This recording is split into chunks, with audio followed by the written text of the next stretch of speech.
All right, time to check in with infectious disease specialist Dr. Zain Chagla on this Friday with the latest developments of many of COVID-19 and vaccines. Good morning. Good morning, Bob. Good to see you. First up, can two vaccinated people hug? Asking for a friend. No, I actually think yes. You know, we know after these full vaccine series, not only does the risk of transmission seem to go down significantly, but even in that worst case events, one transmits to the other, the risk of hospitalization, death, or serious disease goes down. And so, yeah, we're grappling with these rules now. The CDC is going to put out guidance in the next couple of weeks. But, you know, certainly we are thinking that people who are fully vaccinated can just go back to normal with others that are fully vaccinated. And we're seeing this. There's long-term care facilities that are letting their residents actually congregate together and have some, activities together, knowing that they're all fully vaccinated. Yeah, that's good to know. Speaking of guidance now on vaccine shots and the decision to stretch it out 4 months, it's amazing, though, the different opinions on the same data set, because Canada's chief science advisor just days ago was telling BC that, cautioning them about population size experiments. But here, yeah, I mean, I think, so the NACI statement for around this really had said that, 2 months is probably the longest we've seen for a stretch, and that, going to 4 months probably is going to maintain some of that immune activity. Now, it is a bit of a gamble, but the other part of it is that this guidance was given for scarce supply. So if we had full supply of medication, then I think this would not be an issue altogether. Right now, with scarcity, knowing that, you could get double the population protected at even 70% protection versus half the population at 95% protection, knowing that we're, eventually getting into the last stretch of this, I think it's just a calculated risk at this point. Yes, there may be some adverse effects, and the immunity may not be as perfect as we would like. Recall, we're going to be getting more vaccines with boosters and all that anyway, so we will likely make up for some of that difference. It's just an approach to say, let's get the most doses into the most people right now. Yeah. Have you seen any science regarding perhaps immunity actually increasing during that 4-month period?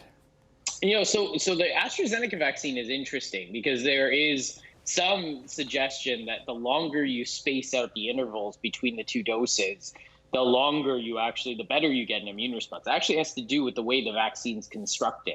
The mRNA vaccines, there's a thought that this might be a case where you trigger a lot of immune cells with that first dose. You kind of want to wait for them to calm down before you trigger them again. But nothing has actually been shown in evidence at that point.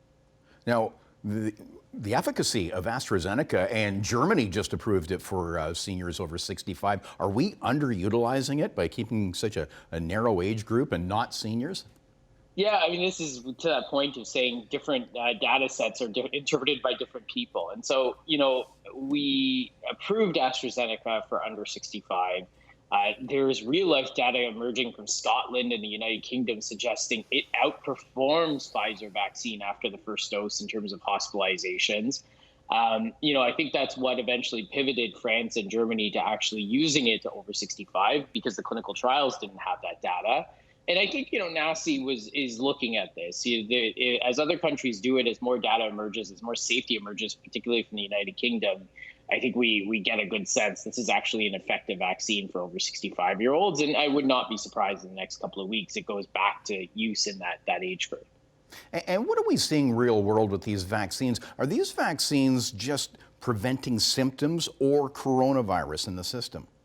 Yeah, I mean, there are good cases. I mean, in small centers in Israel, we're seeing anecdotal cases of people in outbreaks where really things should have spread really, really quickly, but it hasn't. We're seeing, long-term care facilities, which have essentially gone down, right? And so, knowing our long-term care facilities are so vulnerable to COVID, as we talked about, the fact that our outbreaks have settled down really is super suggestive that this is blocking transmission as much as it's actually impairing people from getting sick as well. So I think that the data is good. We don't know the exact figure, but we're seeing this more and more by the day. Okay, and we had some numbers yesterday about vaccine doses for the first time being wasted. I think it was something like 1,500. It was like 0.1%. Is that typical? Yeah, I mean, actually, 1% is what we see in some mass vaccine series. So getting to 0.1% is pretty good. Again, temperatures can change, conditions can change. It is something that's going to happen. The hope is that the modifiable wastage is modified so people have access to it if there's not enough people at a clinic or something along those lines. But there's going to be other factors that lead to wastage, and that's just part of the game. Okay. Well, we'll talk again next week, but we're glad there's more light at the end of that tunnel. Good to see you and have a great weekend. Dr. Zain Chagla. You too.